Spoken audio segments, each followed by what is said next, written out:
start. It gives me great pleasure to be here in your midst, where businessmen, leaders, and captains of industry and trade from the European Union sit together with the captains of industry of our country.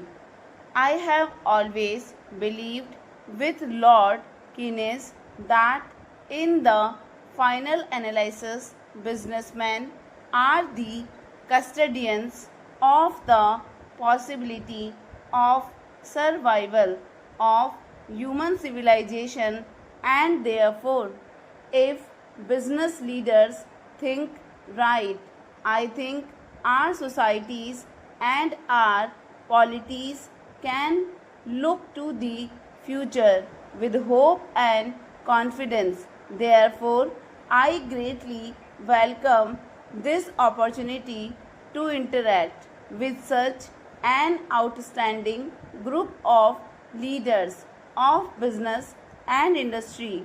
Prime Minister has already mentioned that we had a very fruitful meeting with him and the President and the members of the European Commission, and tomorrow we will have a bilateral meeting where we will discuss the further development of our relations with the United Kingdom. Under the presidency of Prime Minister, we have made a very good progress in our strategic partnership. I am grateful to you, Prime Minister, for the leadership you have given to the process of widening and deepening of our relationship with the European Union. We live in a world of constant change, and the success belongs to those who are adept at mastering processes of change. In our own times, few leaders of countries have shown that much expertise in effective management of change processes than Prime Minister.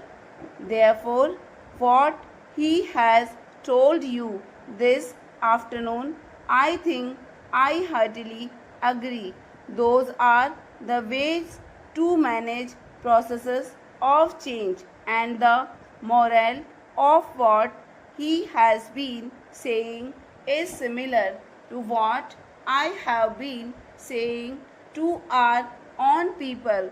Do not be too fearful of change. Learn to live with change, though, of course, governments have the responsibility to smoothen the processes of change, smoothen the transactional pain that may at some times accompany the processes of change.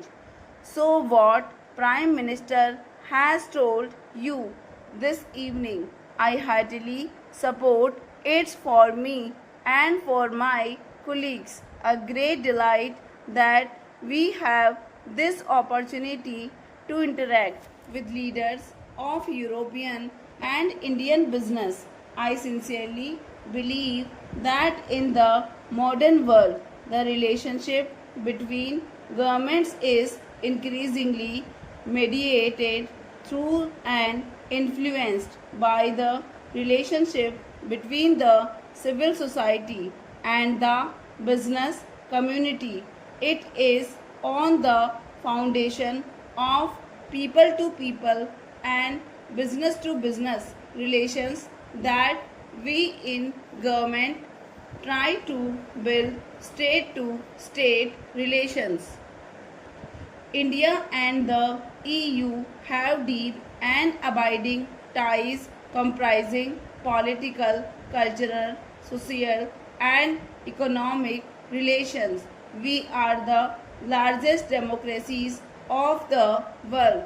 We cherish the freedoms that democracy offers, we share a common belief in pluralism, consultations, and consensus, in the rule of law, and in peace for in peace and in stability.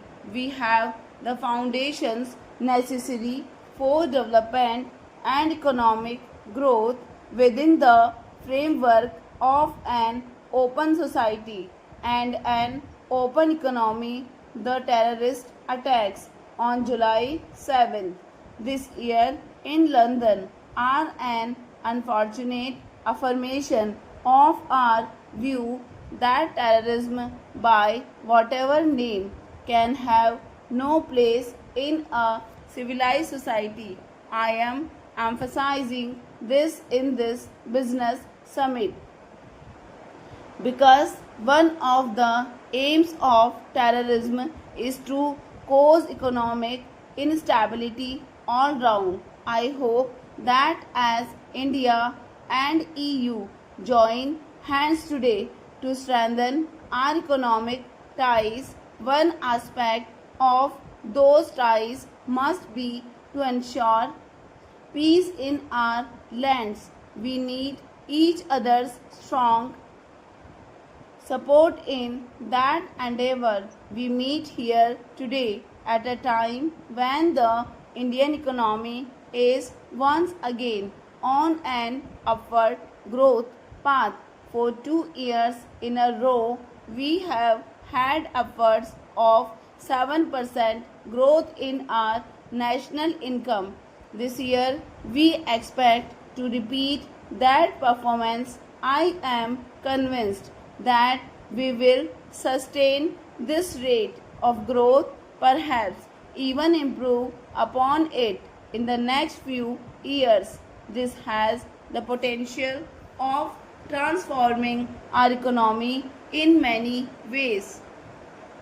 It is now possible as never before for us to visualize an India without poverty, without disease, and without scourge of extreme deprivation. There is an air of optimism, and as a believer in the India ideas of Lord Keynes, I am convinced that positive expectations have a way of yielding positive outcomes.